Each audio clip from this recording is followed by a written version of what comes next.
It's been 9 years since the re-release of old school Runescape, and the game has come a long way from when we were kids. New ways to play are constantly being invented, and the community has never been more active, so I created a game mode of my own. This is the Wheel of Everything. The rules of this game mode are simple. I've placed every equipable item in the game on one big ass wheel. The wheel will generate an item, and I will have to retrieve that item. Furthermore, I'll only be allowed to wear items selected by the wheel. For every item I retrieve, I'll gain 1 point. Points can be used to unlock quests and achievement diaries and help further progress my account, but gaining points is not always for my benefit, because for every 25 points I earn, the wheel will permanently erase one of my items. My account is at the mercy of the wheel. So without further delay, welcome to the show.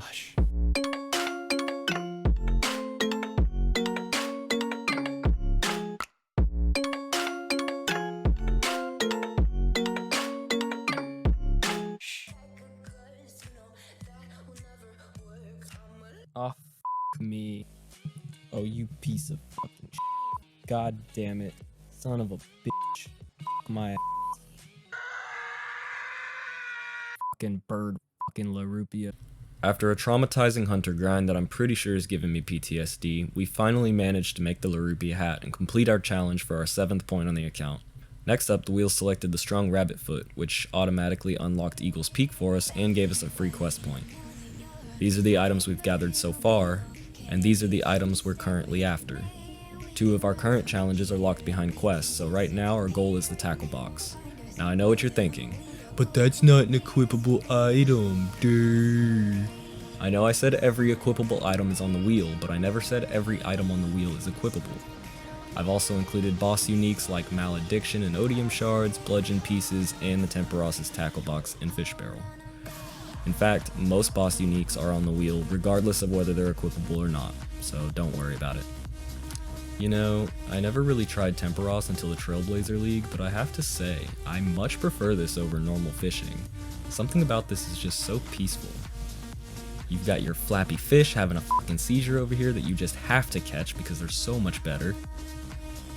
You've got your ADHD tsunamis that constantly knock you on your ass and cause you to lose half of your fucking fish every time you blink. Over here, you've got your flame summoned by Satan himself because they always land right on top of the flappy fucking fish. And over here, you've got your annoying fucking lightning bolts that interrupt you every time you want to take your hand off the mouse to scratch your balls. Overall, it's really therapeutic. Good shit, Jack X. Alright, and now I think it's time we claim our first 100 loots. The tackle box is a 1 in 400 drop, so I've got about a 25% chance to get it right now. I'm not counting on it, but I can hope for the best.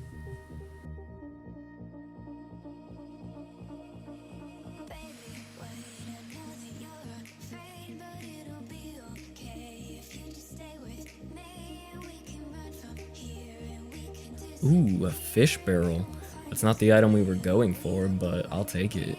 I believe that's the same rarity as the tackle box, so we're close, but not quite there yet. Well, unfortunately for this first session, we didn't get the tackle box, but we did get a shitload of fish and a few rune items, which will definitely be used once we start training combat. I actually don't mind going back and knocking out a few more fishing levels here. It feels like it's going by pretty fast, and I don't mind being semi-AFK while I edit and watch TV. I'm currently rewatching Breaking Bad with my girlfriend, and I made this meme for you. I'm kinda retarded, so don't take me too seriously, alright? I'm just trying to live out my lifelong fantasy of making memes and making dreams. Anyway, what the f is this video about? Alright, so I was gonna wait until we got to 100 again, but I'm impatient and I got really tired of being here. So, I went ahead and opened them all, but I completely forgot to record the loot. But, I did get a tackle box. Tackle box and a fish barrel within 100 kills, that's not bad. I'm pretty happy with that. However, the fish barrel wasn't one of our items, so if the wheel ever comes up with that item again, I'm gonna have to come back here and get it a second time. Which, that part kinda sucks, but whatever, we'll deal with it when we get there, right? And with that, we've now acquired our 9th point on the account. You know what that means, it's finally time to spin the wheel and take on our next challenge. Fuck me. Fuck me, fuck me, fuck me, fuck me, fuck me, fuck me. You know I hate this goddamn skill. Fuck! Alright, this won't be so bad. Ooh, this guy just got the pet. Congrats, my guy. And this guy over here is freaking the f out about it. Jeez. Before I leave here, I'm gonna cook some of this fish. This is a nice little spot close to a bank, and I'll need some cooking levels for my master plan later on. Alright, just got 46 cooking. It's a nice place to leave off for now. I've got a couple hundred salmon cooked, so that should last me a while. From here, we're gonna head back to Piscatoris for some falconry hunter training. This is the fastest way to get to level 60 hunter, which I need to unlock red salamanders. From there, it's smooth sailing until 63, at which point I'll finally be able to acquire the red Chinchompa. Once you unlock salamanders, hunter becomes so much more relaxed. It's a lot less click intensive than other methods with a higher XP rate than normal Chinchompas. The grind to get there though sucks. I'm gonna be here a while, so I'll spare you the boring details and skip ahead for your own sanity. Well boys, we did it. Finally made it to the red salamanders, and these last few levels have just flown by. I'm so happy to be done with that, you have no idea. I don't think there are many high-level hunter items left in this tier now that we've knocked out one of the hardest ones to get. If any more do show up, we should already have the level requirement for it. That is, of course, until the next tier of items becomes available at 50 combat. The goal for now is to stay as low of a combat level as we can and rack up as many points as possible early on, so that when we do unlock the higher tiers, we have plenty of quest unlocks to choose from. Staying a low level will also prevent more higher tier items from being deleted once I do hit that 25 point threshold. Right now, losing gear isn't going to hurt me as bad as it will later on. And we're finally done. The red Chinchompa has been acquired and the hunter grind is finally over for now. I will not be missing this skill, I can tell you that much. Before we move on and spin the wheel, I have a somewhat important announcement to make. Originally, I had set the point threshold values for Banish and Backlash at 10 and 25 points respectively. As you know, every 5 points I gain, I will unlock a quest, and every 10 points, I'll unlock a diary. I've put a lot of thought into it, and it makes a lot more sense to push the Banish ability back by 5 points. So I've decided to make a one-time rule change. Banish will now activate at every 15 points rather than every 10.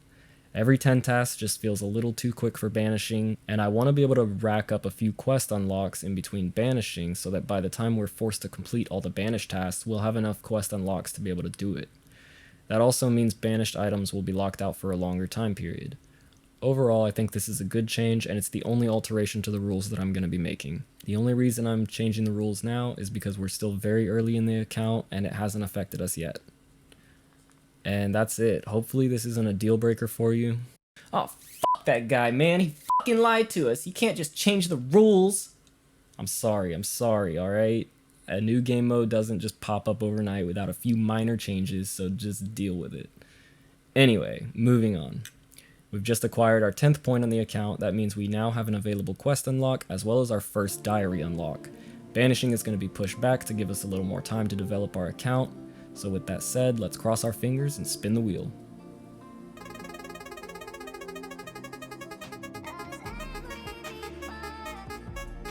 You've got to be fucking kidding me. What are the odds of that?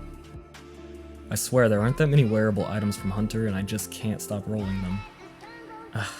At least this one's not too bad to get, but I do have to walk all the way back to fucking town. God damn it. Alright, we got the fur. Let's make this stupid top so we can move past this bullshit. Done. Hey, actually, that doesn't look half bad. I look like fucking Tarzan. I'm king of the jungle, bitch. Suck my hairy dick. That's an easy 11th point. You know what that means.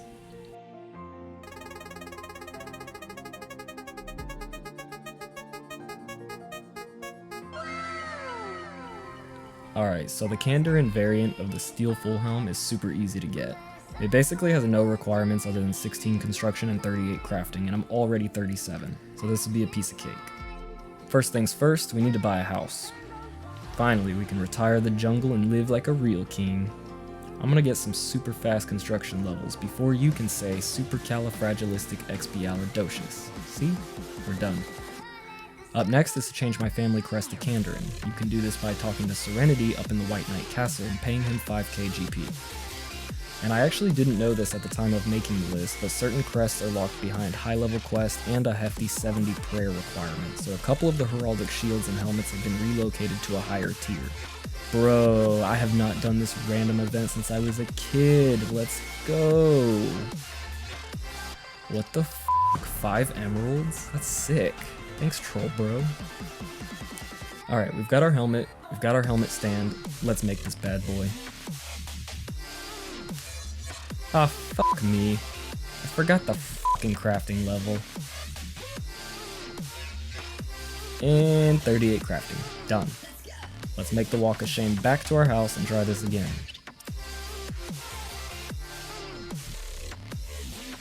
Done. Glad that one was easy. 12 points.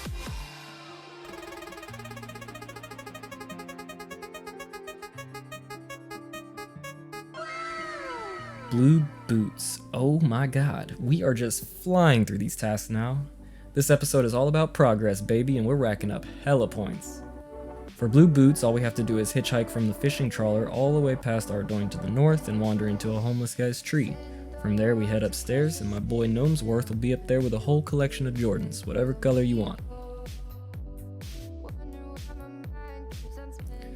Yo, my outfit is coming together perfectly. All we need now is a cape.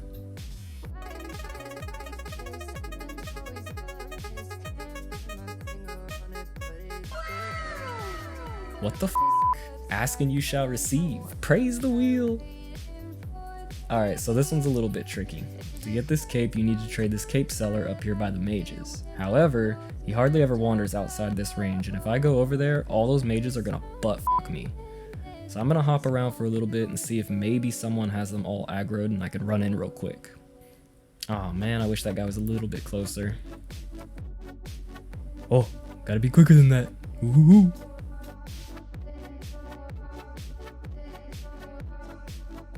Ooh, here we go. F yeah.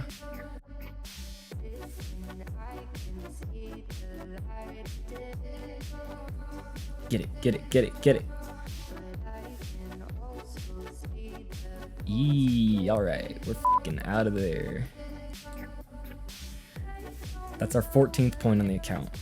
One more and we'll have another quest unlock. Alright, that means it's time once again to cross our fingers, clench our butt cheeks, and pray.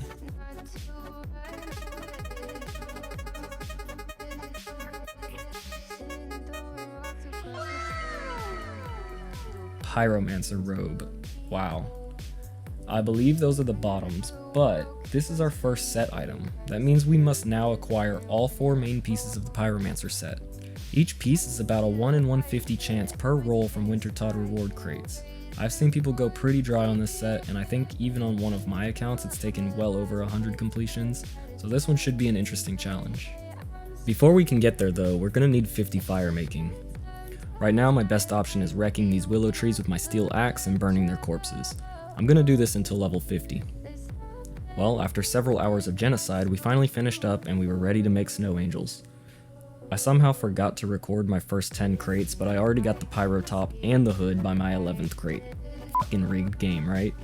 I already hear it now. Everyone's gonna be telling me the wheel is rigged and there's no way I rolled a fucking pyro piece at 19 HP. Hey man, all of my accounts have always been lucky. I have a 9kc twisted bow on my main Iron Man, and as far as rigging the wheel goes, I have no interest in rigging the results of this game mode. I created this game mode to be an exciting and challenging way to play. I've basically already beaten the game as an Iron Man once already. As far as I'm concerned, this is just another playthrough with its own added restrictions. I want this game mode to be fun and challenging and entertaining to watch. I guarantee once we break into the next item bracket, things are not going to be so easy. I'm not saving up crates for the most part. I pretty much open them every time I go to bank, so I'll throw a few clips of my loot in there, and then at the end I'll show you the full log. Man, Wintertide chat is so entertaining. I hardly even notice the time pass because reading these chat logs is such a treat. What? What do you have against people abusing drugs at music festivals? That's the best place to abuse drugs. What the hell?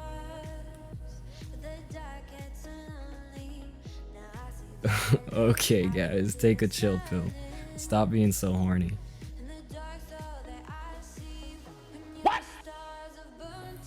I saved up a few crates to open for when I hit 100 KC, so let's see if we can get lucky.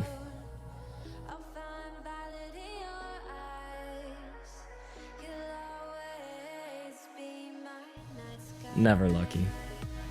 That puts us at over 100 crates dry of a unique. I had a feeling something like this would happen, so to ease our pain, let's read some more Tard chat.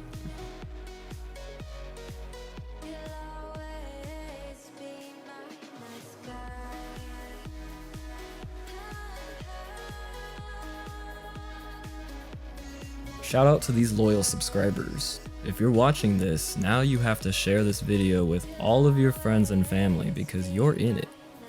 Dude, I bet the wheel is rigged.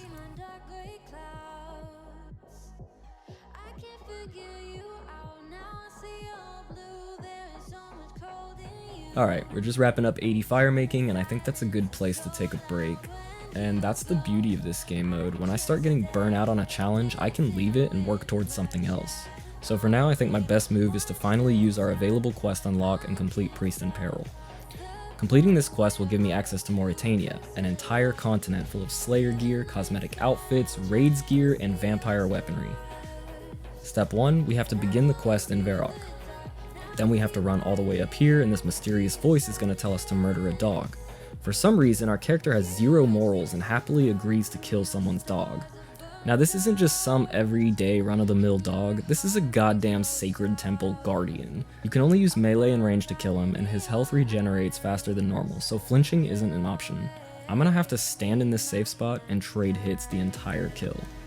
Hopefully 11 attack and strength is enough to kill him with a steel axe, cause this is my best in slot melee weapon.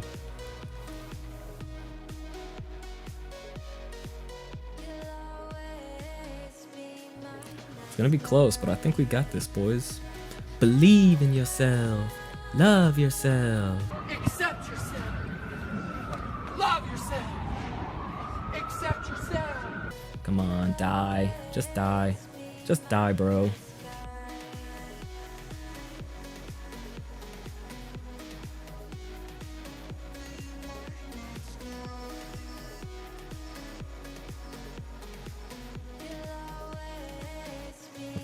Hit him.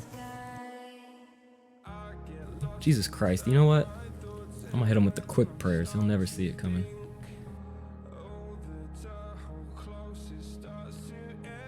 Yeah, play dead, mutt. Alright, just gotta give my man Drizzle all this essence and my quest is complete. And that's it, boys. We finally gained access to Mauritania and all of its benefits, and we can finally complete our Red Glove challenge. We've had this challenge since the very beginning, and freeing up this second challenge slot is going to be wonderful. I'm no longer limited to only chasing after one item. From here on out, things are going to be a lot smoother. Let's go ahead and spin the wheel for our next challenge.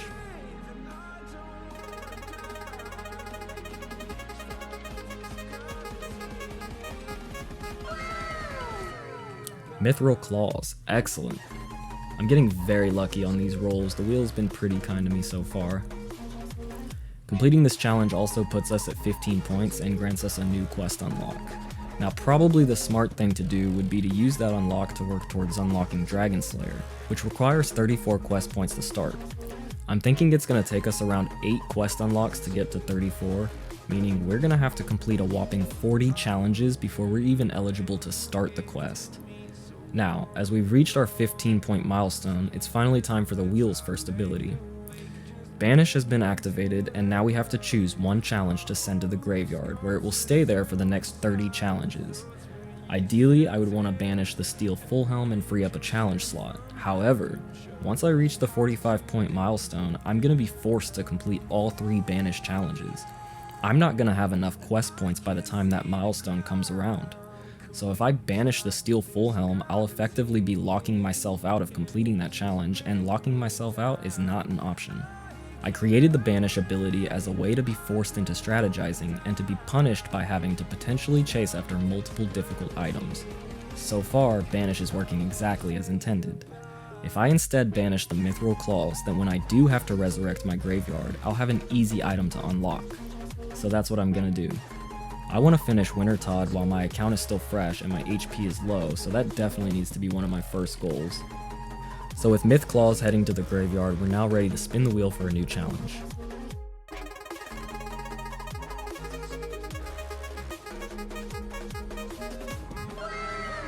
Ooh, Team 20 Cape.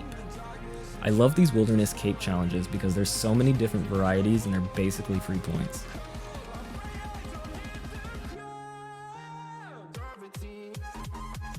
Alright, we got the cape, and this puts us at 16 points. I told you this episode is all about progress, and we're not done yet.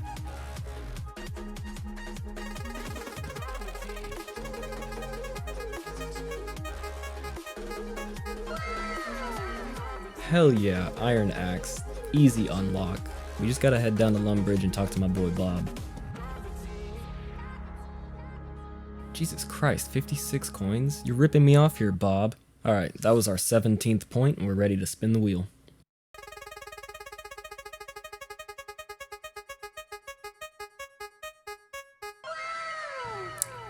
Holy shit.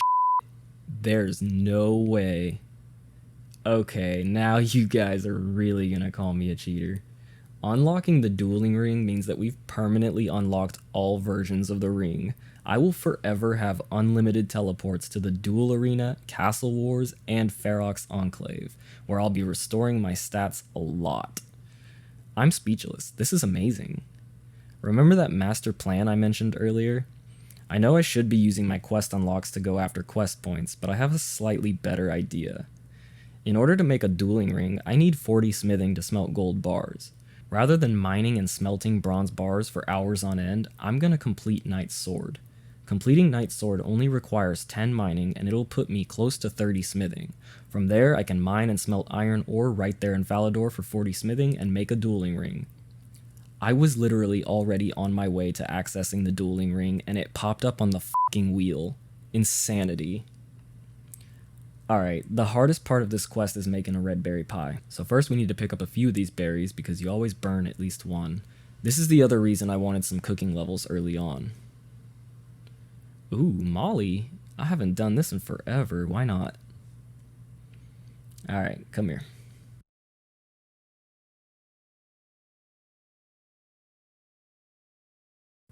What the hell? Come here, you stupid bitch.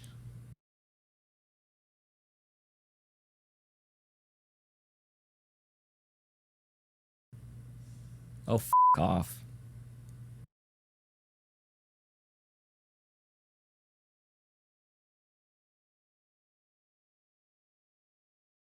Stay still, you dumb bitch.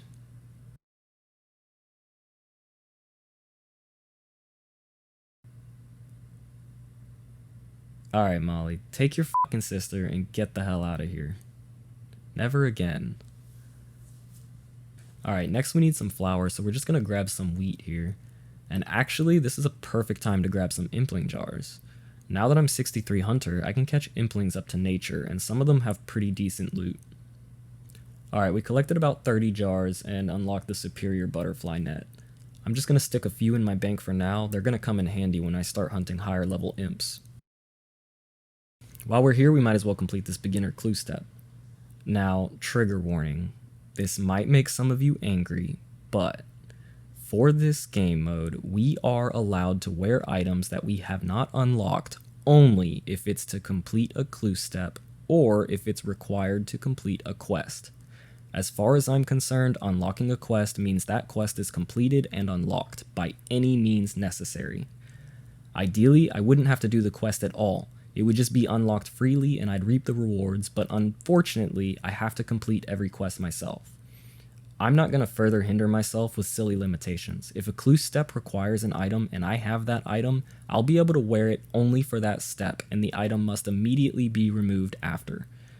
The same goes for completing a quest step, and that's it. That's the only exception to wearing non-unlocked items. This was the only way for clue scrolls to be completable and for clue items to be placed on the wheel, so it had to be done. The other option was removing clue scrolls entirely, but I enjoy doing them. I have over 5,000 clue completions on my main account, and at one time I was in the top 500 ranking. I've been in love with clue scrolls since I was a kid, and this game mode wouldn't feel right without them.